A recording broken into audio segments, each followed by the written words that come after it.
So we all have these moments in time, or I should say maybe in the time life of our span while we're here of that the spiritual journey when it really comes into play. And so I wanted to ask you, Wendy, what is or can you recall the pivotal moment that really brought forth your spiritual journey? You go, oh my gosh, like everything changed now because I understand this.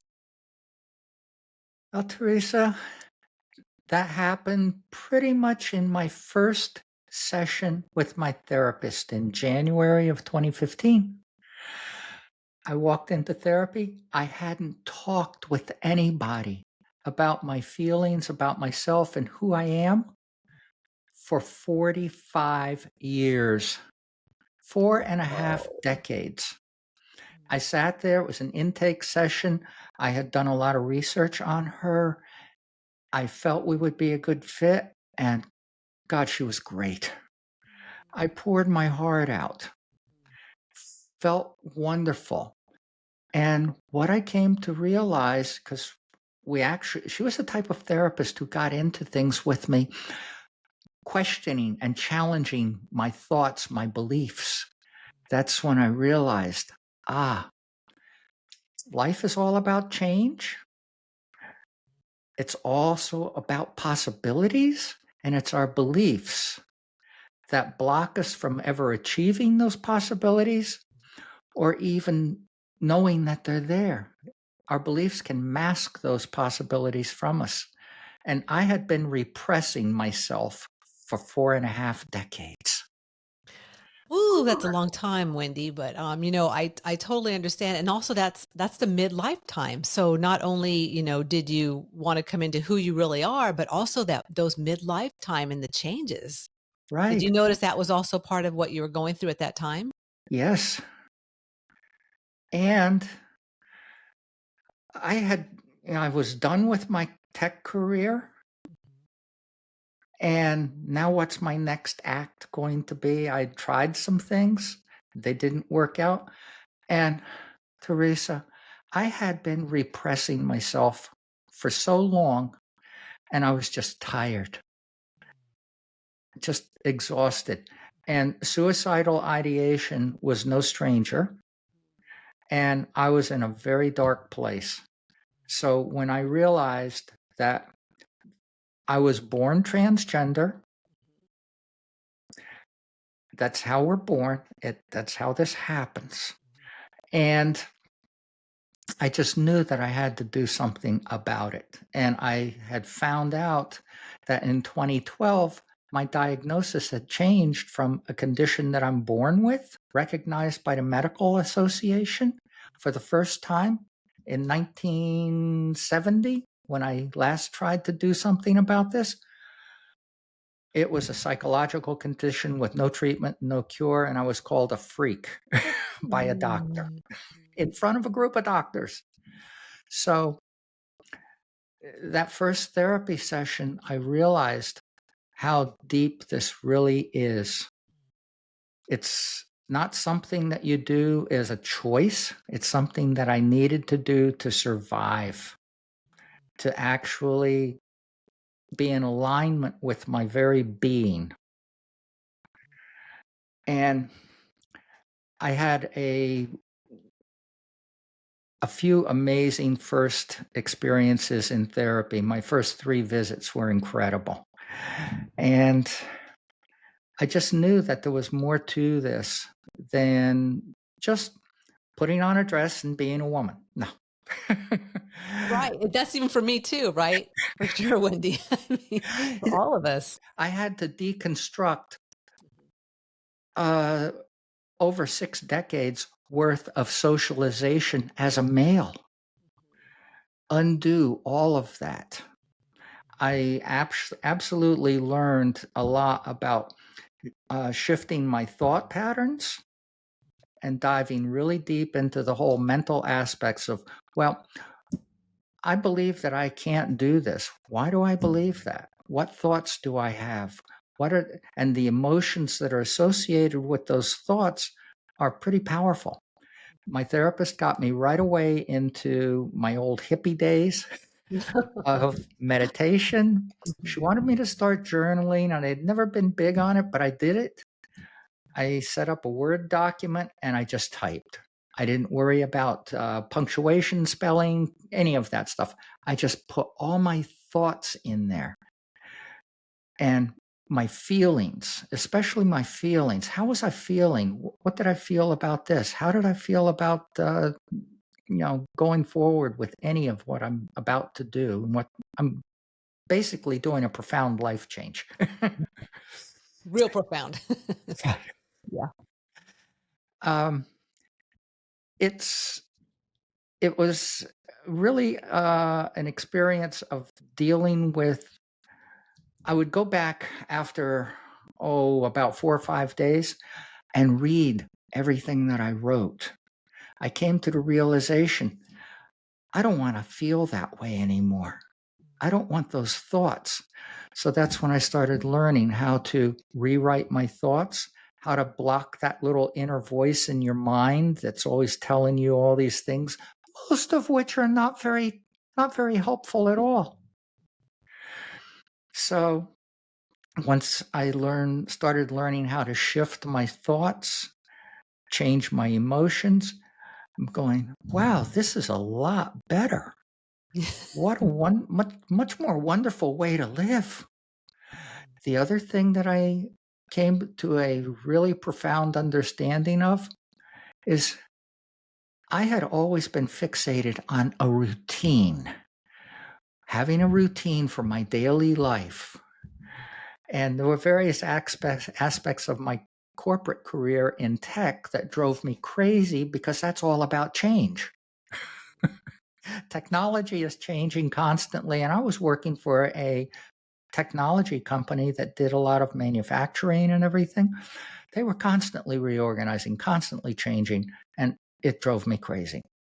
Well, as I started working through the process of understanding my own mind and how it works and how my thoughts and emotions combine to form my beliefs, everything came together for me. Life is change. When you synchronize time and trust to get your own answers, it makes playing the game of life a whole lot easier.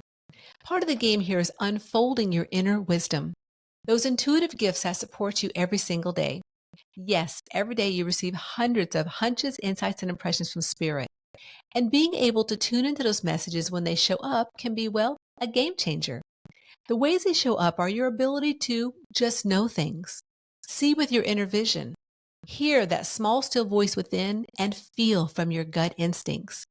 We all have these abilities, and if you are interested in finding out more about how you can unfold them for yourself to support your unique journey, you are going to love the free masterclass called Intuition Now. It happens once a month, and it's a great place to practice some of those abilities, learn a cleansing technique, and come together with other like minded people. Check out the link below to find out the date and time for our next one and reserve your seat today. Then get ready to be in the right timing to trust your inner wisdom. See you soon. And I need to embrace this to go forward with it. And one of the things that because I had this huge secret that I was hiding my entire life of really believing that I was a woman, it was such a huge secret. I was afraid to be social with people. I was afraid to engage with people.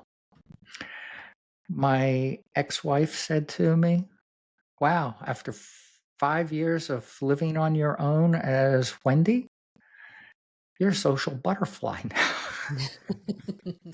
Coming I, out. I enjoy people. Mhm. I enjoy engaging with people, going out, being social, meeting people. It's fun. That's brand new. That's a whole aspect of life that I discovered as a result of doing this. Amazing. It's interesting, Wendy, because when we first met, and, I heard your story and we shared a lot of, intimate things of, what you've been through and I've been through and our different journeys. And, I just kind of sat back with it after we got off and I was like, this truly is how, I believe that obviously we're all souls Mhm. And we're here having our unique experiences. And I can't relate to, your experience as well as you can't relate to mine because you're not in my body. I'm not in Right. your body. And Mhm. so, excuse me. And so as, someone going through a massive change like you did, or even like any of us, like some people go through Mhm. alcoholism or being drug addicts or even just midlife. When I went through midlife, excuse me, gosh, both of our throats are like going through, the midlife, people call it crisis, but the change of midlife. Right. And it's just honoring each other's journey. I think that's the part I really want to bring forth in, act and really talking about being a spiritual being, which we are, Mhm. and having our unique ways that we're experiencing this lifetime, because there's only one lifetime of who knows how many we've been here. Mm. But just the fact that, to come together and honor each other. Exactly. Yeah, like I don't know exactly. I can't feel what you've been through, Wendy, but yet when I got off, I could. I Mhm. literally sat and I have chills. I'm going to say this, but I really could feel like, yeah, you're a soul sister having an Mhm. experience. And again, I don't know all the details. I can't feel them, but I can feel your soul essence. And it's beautiful. And we're all beautiful. So, I don't want to say it's like a kumbaya namaste thing, but yeah, hells yes, it is. Exactly, it certainly is. You know? I mean, it just brings me almost to tears thinking about it because I shared with you that I had a father who was, who had, was gay and Mhm. passed away of AIDS, and he had his stuff going on when he was here, and I Mhm. didn't know any of that, Wendy. Right. I didn't know what he was feeling inside, and we just don't know what each other feels inside, but to honor each other and to say, Mhm. your journey, Wendy, is your beautiful journey, and I honor it. Thank Instead of you. all this, I mean, I wanna go down the we don't need to go down the path of, everyone how they are these days, right? But Mhm. I just wish people would be more open and just understand and believe that bigger picture, like, that you and I both feel as being a soul. We're all energy. Mhm, I believe in the power of the universe and the energy that I derive from it. I When I started this, I understood there are no guarantees in life.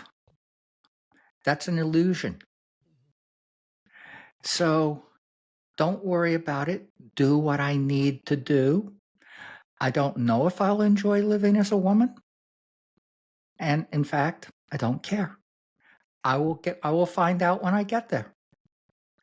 And then I'll deal with it from that point forward.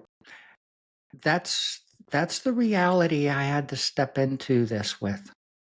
mhm, And I gave myself life tests, to and from therapy. I would go to therapy. By my 3rd therapy appointment, I was going as Wendy, mhm, which was my first time to ever go out in public, mhm, period.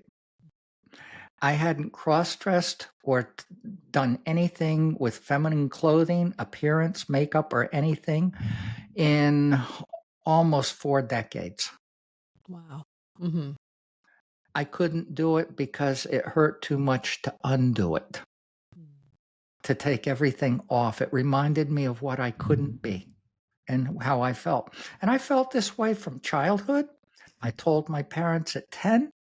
I tried the transition after during my senior year of college, and it didn't work. The society wasn't ready at the time. I didn't have the resources at the time, and the medical community was dead set against it. This was a psychological condition with no treatment, no cure. mhm, So once I started getting into this in 2015, that first 6 months of 2015, I just focused on my inner being, changing how I got to a point where by June of that year, I had really accepted myself for who I am and what I am without any awesome. doubt or reservation. And I was happy. And my soon to be ex wife said to me, I'm really upset with you. You're just so damn happy, and I'm so nervous, and I know we're getting divorced and all of that. But what is it with you? And I said, I'm finally, for the first time in my life, going to get to be me. and I'm happy. Yeah. And that was a realization that Mhm. just sat in for both of us. She did say something that was funny at the time. I laughed. My first husband left me for another woman. My second husband leaves me to become a woman. The irony of it all, but that was just the way it was. We divorced amicably and we still communicate. But And s and so a key thing for me of what you're saying is really that you doing that inner work is so important. it makes all the difference in the world. I know people who go through everything that I went through. They do their legal name change, they start living and working full time as the woman they are, and they're afraid. They're afraid to, as I call it, blend into society and just be the woman that they've always known themselves to be. That's what I was able to do from day one when I started living full time in July of 2015. I did it in 6 months. Wow. When you go and ask anybody else in the community about it, they'll say, "Oh, yeah, transition's difficult and takes a long time." My response to that is very simple. If that's what you believe, then that's how it will be. Period. Absolutely. So, one of the first things that I do with my clients is everything I did with me. And I tell them this right up front. Mhm. I did all the work myself. Now it's your turn. I'm going to be here to guide you through it. This is just Mhm. like any other life change. But it starts inward. It starts inward. Yeah. That's my 80% rule. Mhm. 80% of all life change begins and is 80% between your ears. Mhm. And that's the other thing that there's a lot of people that think what I did was a choice. Mhm. No, I did it to survive. Anybody in the LGBT space that ends up coming out, they don't come out because they're all of a sudden courageous. No, they come out to survive, to actually align their inner being with who they really are and live as they truly are. So Mhm. that's what I did. And that's what I help others to do as well. And I think that's a key right there, Wendy, because you're obviously, like you're walking your talk, you're supporting people with what you've been through, and which obviously is not an easy thing. And I think of being the spiritual part of it. Like, I mean, there's even people who, and I've been guilty of this myself. Like I don't tell people what I do. I Mhm. didn't for a long time because, oh, they're gonna think it's weird or it's woo woo and I mean, of course, now, it's apples to oranges, right? Comparing what we've all been through and what, the Mhm. experiences, but there's still that reality of until we really own who we are inside as a soul and Mhm. that we're here exploring this dimension in the ways you want to explore it, that's the most important thing. And Absolutely of that. course, I guess with the polarities and with all the, really the black and the white, right? Like everything that's here, the fear and the, embracing it. Like your ex said, I mean, you're so happy. Well, you're happy because you know who you are inside. Mhm. And that's where it stems from. And if she's not been through that, like I know a lot of people who don't do inner work and you can tell the difference, Wendy. Have you Yes, found this too? absolutely I have. Mhm. And I find that with some of my clients, I've had to watch my phraseology. Mhm. I finally wound up with one of my clients just explaining to her because she was very successful going through the whole process with me and actually did it very, very well. So I started to explain to her the underlying principles of it, the law of attraction principles, all the stuff that I learned from Dr. Joe Dispenza and about quantum physics and energy and all of that. And she looked at me and said, "You're really out there. You should move to California." Yep. So I hear you. I Yeah. get that too. So Mhm. no, I I usually have people start with journaling, Mhm. and I don't care how they do it. Mhm. And they can video it, they can audio record, they can write, whatever. But I want them to start documenting what they're thinking Mhm. because that's where it all begins. It's your thoughts that block you from what you need to do. Mhm. Absolutely. And I've I really do also believe that this is something that is very common across all people in how we manage our thoughts on a daily basis. I I'm not saying that it's easy or whatever, but it gets to a point where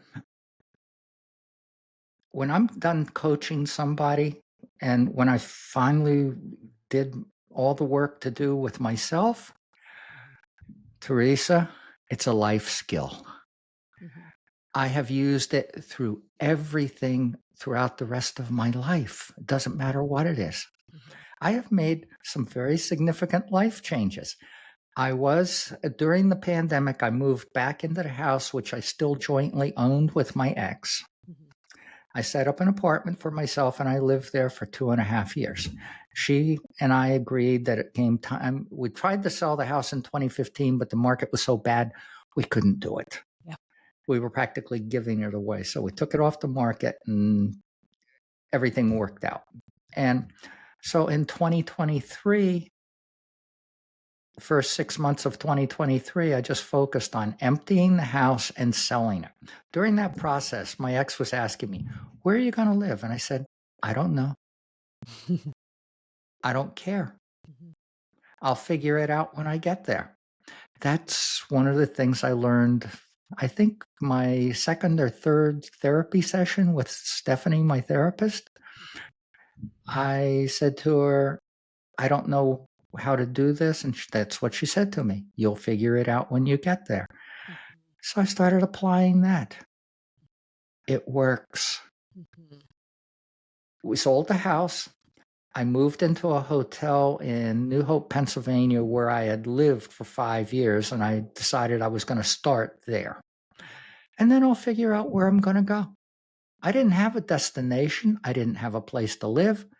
I was technically homeless, living out of my car and in a hotel Yeah. For that moment. for that moment. Yeah. But I knew the universe would open up. There would be some pathway, some sign that something was going to happen.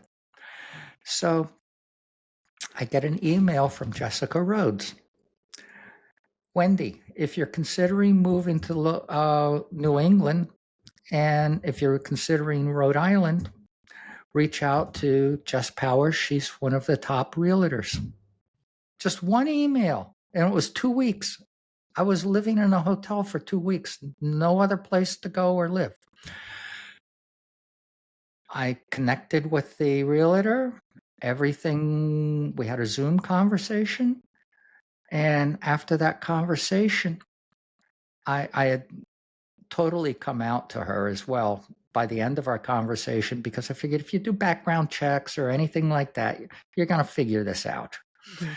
So I was totally open with her, and she was fine with it. I get a text message from her 3 hours later. I'm sitting at the bar talking with one of my friends, and it said, "My parents own a building here in Providence, Rhode Island. The third floor is apartments becoming available in July sometime. If you're interested, when can you come to Rhode Island and look at it?" I'm in Pennsylvania at the time. I figured, okay, I'll be there on the 19th of June. And that's what I did. Amazing. And I knew it would all work out.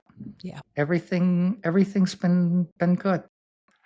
And I'd never been to Rhode Island before as an adult. I'd lived in New England before, but I always drove by the state. It's a very small state. It's very small, yes. Not real big like Texas. No. It's Yeah. 48 miles north to south and 32 miles east to west. Wow. Yes, that's pretty small. And a big chunk of it is water, Mhm, which right. is why they call it the ocean state. And while I've lived here, I've been totally embraced city living. Mhm. Another thing that I basically had a whole mindset change on. Do I want to maintain the expense of owning a car while I live in a city? No, I sold my car.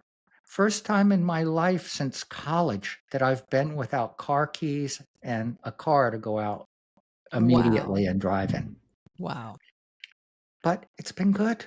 Yeah, I'm that's getting really trusting, Wendy. That's trusting. uh-huh. I know Yeah, it's gonna work out. yeah, It and that's made a challenging for people, though, is to trust that. mhm.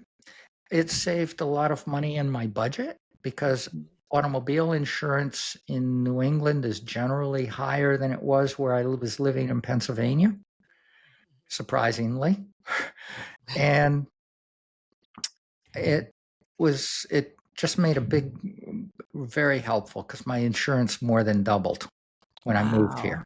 Yeah. Mhm. So, with all the expenses and everything, it saved a Mhm. lot of money, and I walk everywhere. It's a That's walkable great. city, Yeah, and I've embraced city living. that is so amazing. Amazing.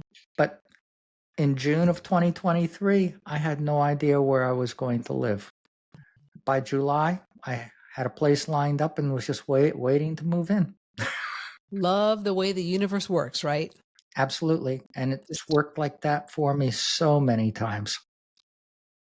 yeah, I found that true too, and looking back, especially at times, I'm like, "Wow," like, everything just lined up perfectly, even though, like you said, like, sometimes it was like, "Oh, I don't know exactly how it's all gonna be," but when you let it go and you trust, Mhm, that's it, like, just amazing things happen.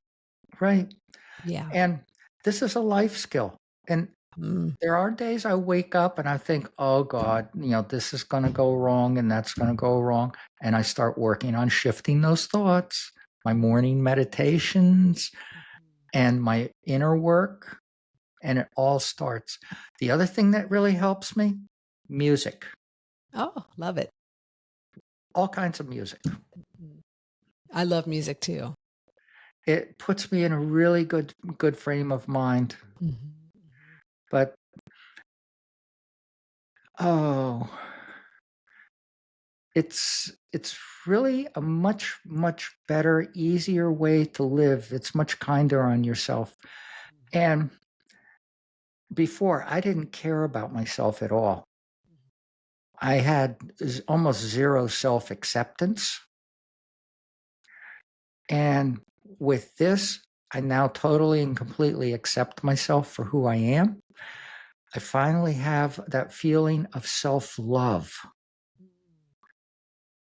So, self-awareness, self-acceptance, and self-love all come from doing that inner work and aligning your soul with your being and being who you are. I had surgery at NYU Medical Center, as I say, to get my birth defect corrected. Oh, that's how you say it, your birth defect?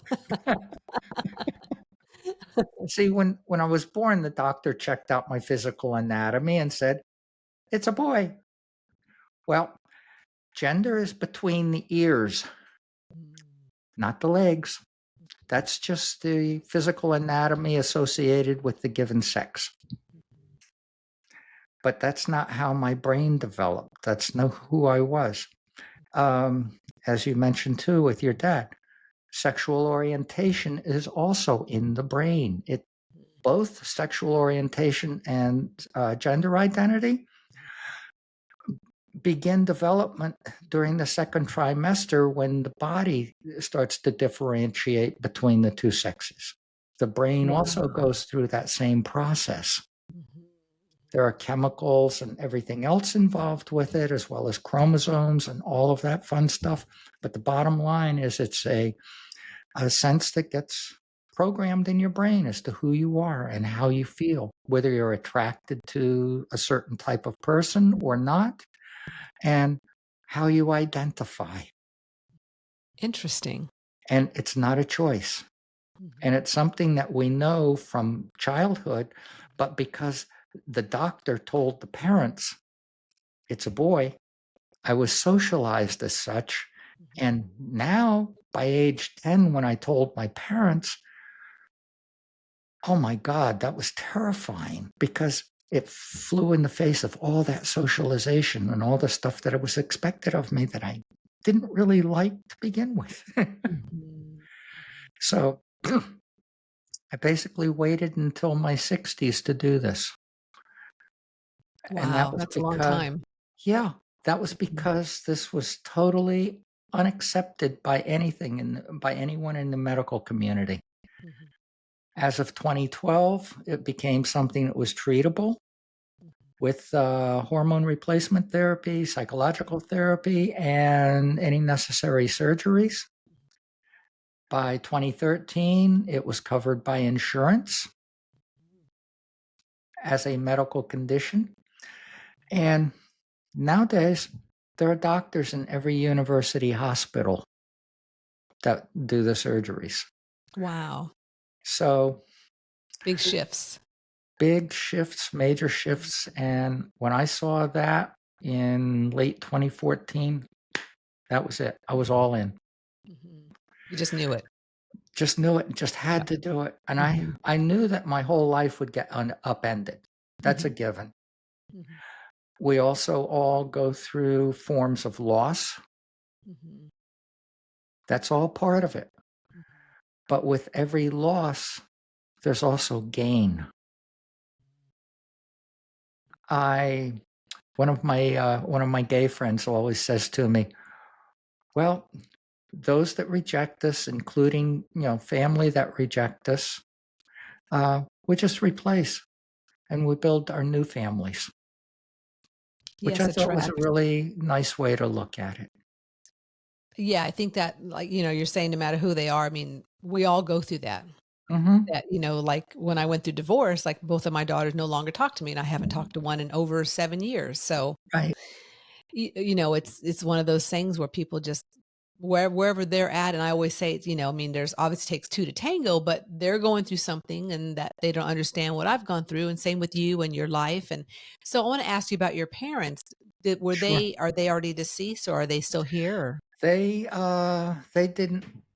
didn't witness this. I'm Mhm. assuming that my father would absolutely have nothing to do with me.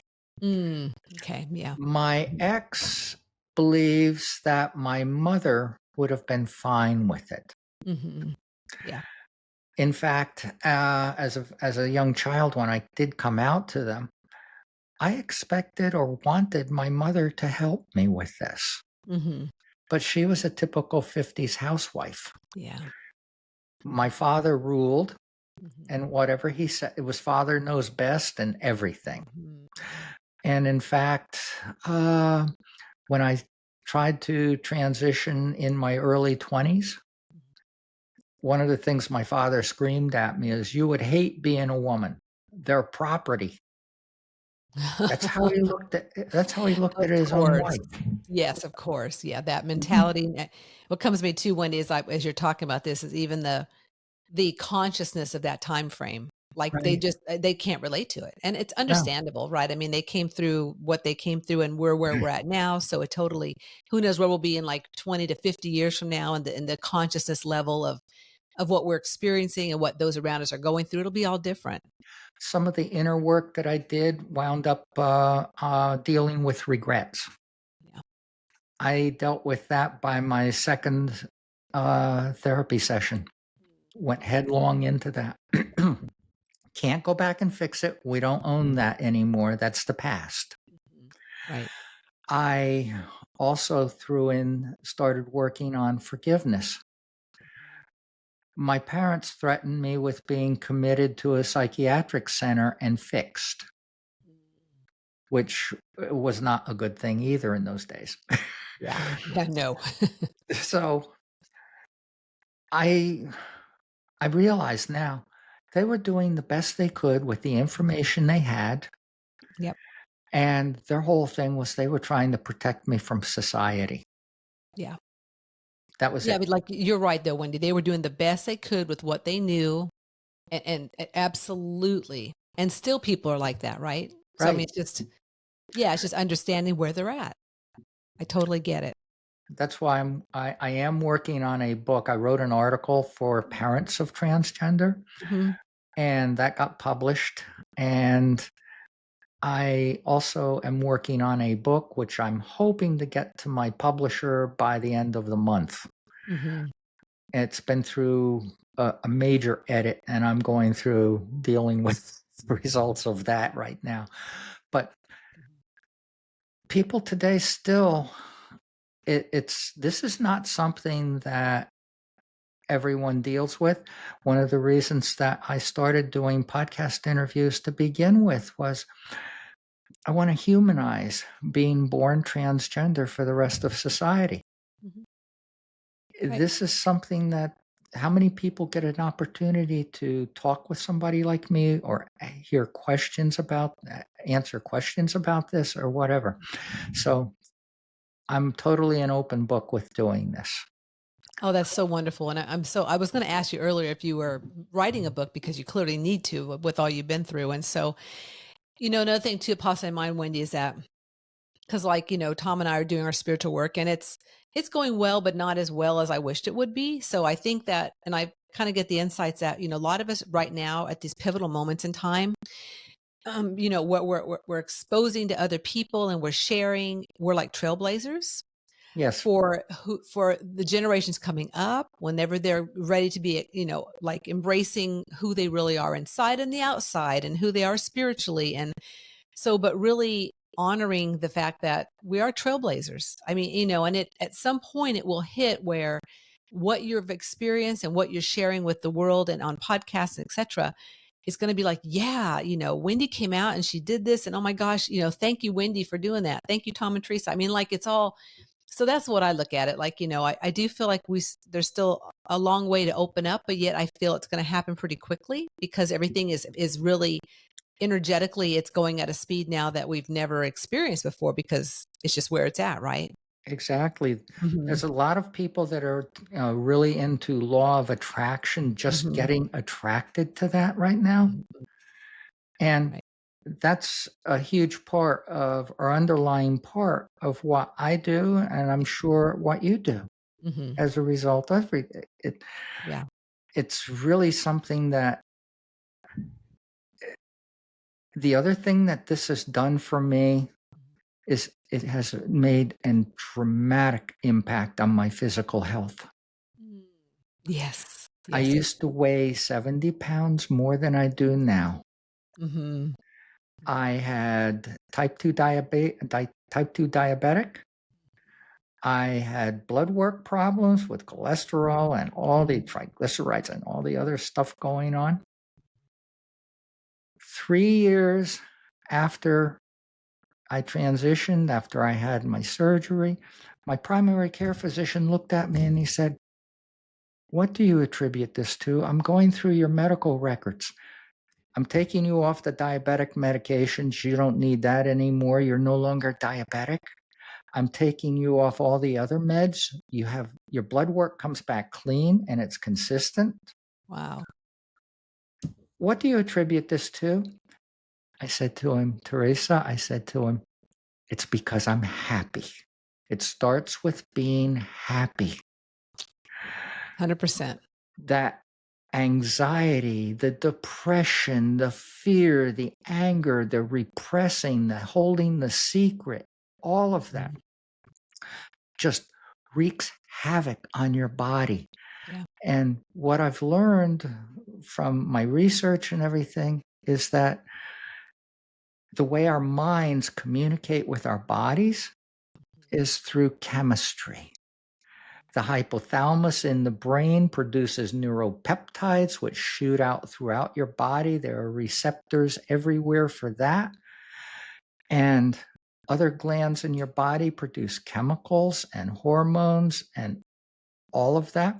And every emotion that is associated with a thought has a chemical signature that is picked up by the body. That's how you know to tense your muscles, you prepare for fear or something dramatic, or you're just so depressed.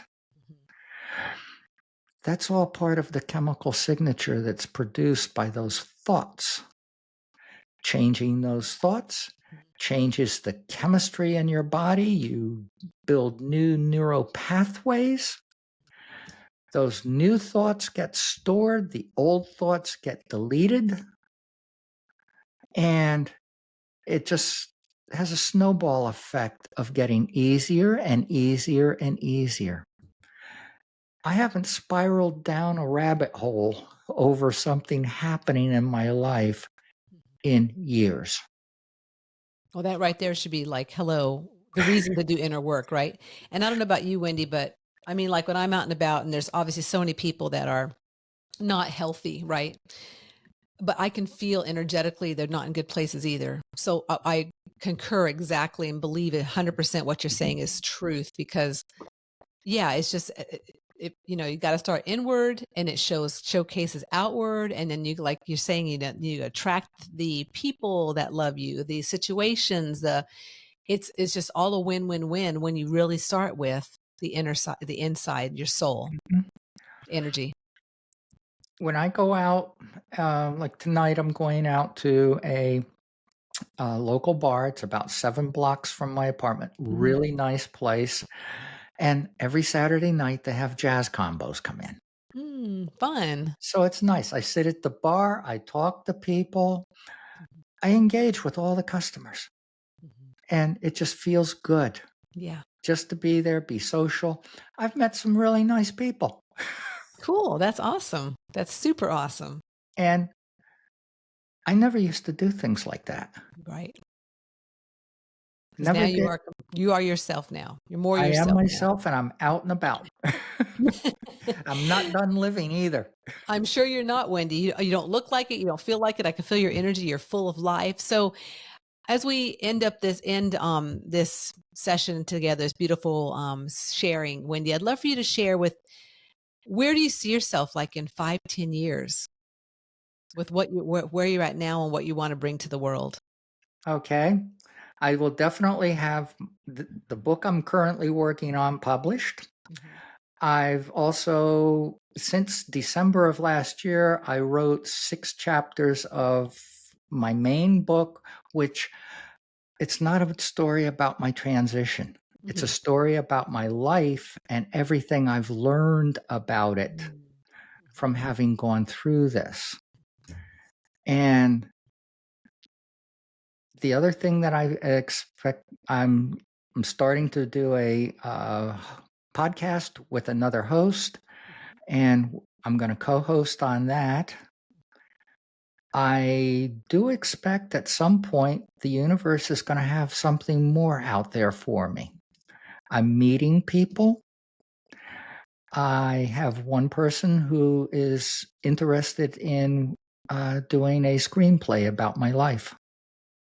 That does not surprise me at all. And Yep. where that leads, I don't know, but I'm totally open to it. I love it. I love the way you live in life, Wendy, because you are in your early 70s, right? Uh, no, Teresa, I'm 76. Oh, mid 70s. You look fabulous. Absolutely fabulous and so much life. Like I hear these people that go, I'm getting so old. Well, I'm like, are you kidding me? No. I have people tell me I'm too old to do this. How I old are know, you? Wendy. It's 50. crazy. They tell me I'm 58. What? I did this at 67. I had surgery at 69, and I've never been happier and physically healthier. It Amazing. and Amazing. I used to see people in my neighborhood that my ex was friends with, Mhm. and some of these people look like they're ready to just give up. A lot of people look that way these days, Wendy. So, And yeah. and they something about turning 50s and 60s means your life is over. No, it's it's time to begin a new phase. Absolutely. And my thing is till the last breath, I'm good. Just keep it going. Have Oh, fun, enjoy it. absolutely. Yeah. Well, Wendy, it Absolutely. has been so much fun having you on today. And I want to share that, I just wish you the best and get out there and spread your light and your energy and share with others that are ready to hear your message. So I want to share that Wendy Cole, and we'll have all the links down below in the show notes that you can connect with her and find out more about your upcoming book when it comes out, but also about how to you do some amazing mentoring and obviously your podcast and all that will be in the links below so people can definitely connect with you. Yes, and in addition to working with transgender people and parents of transgender, I Mhm. also work with women entrepreneurs who are struggling with self doubt Mhm. and imposter syndrome. Ooh, those are some big ones. Imposter syndrome was a huge one for me. Big, big. That's huge, Wendy. That's some big work. Excellent. Like to hear that so much. So thank you again so much, Wendy, for coming on. Thank you, Teresa, for having me. I really have enjoyed it. And to all you listeners out there, thank you so much for spending the time listening to this wonderful sharing with Wendy and I. And just remember that life is too short to not be enthusiastic about your unique journey. To keep the enthusiasm going, please like, subscribe, or comment below. We would love to hear from you.